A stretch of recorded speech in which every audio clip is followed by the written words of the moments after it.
A new documentary made its debut at the Nantucket Film Festival earlier this month. Mike Wallace is Here looks back at the life and career of a man who struck fear in the hearts of mortal man. A style and presence you just don't see these days.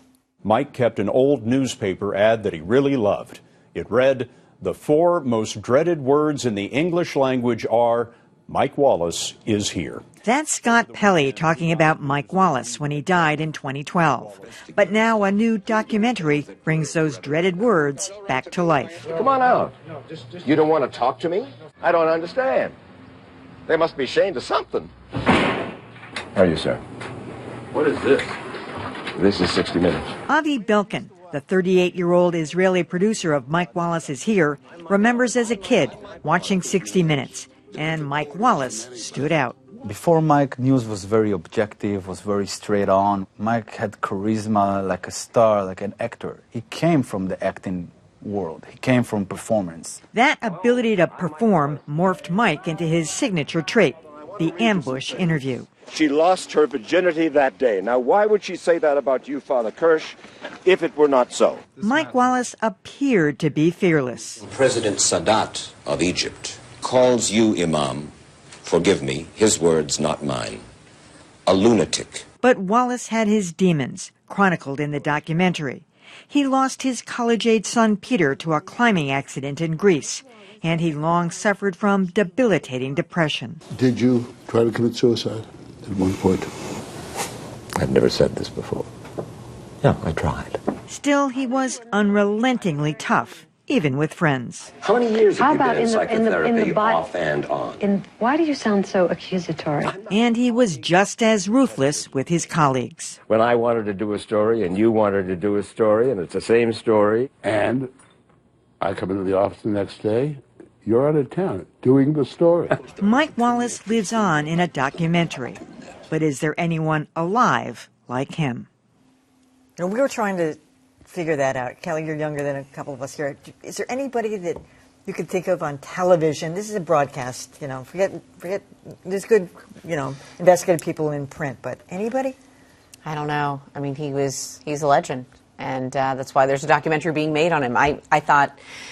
I wish there were more journalists like him nowadays. I wish there were more journalists that push the envelope and ask questions that are unpleasant. But as someone who's come up in the ranks the last 15 years, sometimes when you're that person pushing and asking the questions, you don't get the maybe the forgiveness that Mike Wallace did. And I wish it was different. John, you've been tough over the years. Oh, yeah, you. Me? Yeah. No, come on. I'm a cream puff. You know that. Kelly makes a good point. Wallace had the benefit, he was great, don't get me wrong, he had the benefit of working for 60 Minutes. Yeah. Number 1 in the ratings, all that power, all that clout, those years, and the freedom. It was a TV magazine. Now, first of all, he did not invent the genre of super tough interviewing, of ambush. You know, you could go back to Joe Pine, the talk show host. He did a great job with it, but if I may, at WBZ TV and every TV station in this market and many TV stations around the country, there are hard-boiled, tough-as-nails, I-team reporters out there doing ambushes, doing excellent investigative reporting. The genre didn't die with Mike, even though he was superb at it. It didn't die, but it's becoming smaller and smaller because places like newspapers and TV stations don't want to pay for that type of journalism anymore. And that is a disservice to our country and to the industry as a whole. Go see the movie Spotlight. Yeah, exactly. I can't wait to see this. I mean, it looks absolutely terrific. One of the proudest moments of my career was when I was interviewing Mike Wallace and he called me a son of a bitch. And what did you say to him? Well, he had come to town to do a story for 60 Minutes taking Ray Flynn's side after the Globe did some reporting on Flynn's alleged drinking problems in Rome when he was the ambassador. And I had written a piece more or less taking the Globe side, and so Flynn said, Wallace said, "You son of a bitch." Yeah. It was great. I meant he liked you. Yeah, probably. Enough cannot be said about having the backup of the production team at 60 Minutes. I once was recruited when I worked at 2020. They tried to recruit me, and that is a very powerful team. And those producers are beyond. So that every time he went out, yes, it's his personality. Yes, he filters through who he is, but he had every fact. And that is what, we lose when we don't back up the people who want to do this kind of work and give them the time to come with it. So your point about Spotlight is well taken. They kept going back in there and kept going back in there and piecing it all together. I know they are, but I'm just saying that in terms of having the information, though, and being able to filter it in the way that you do it is right.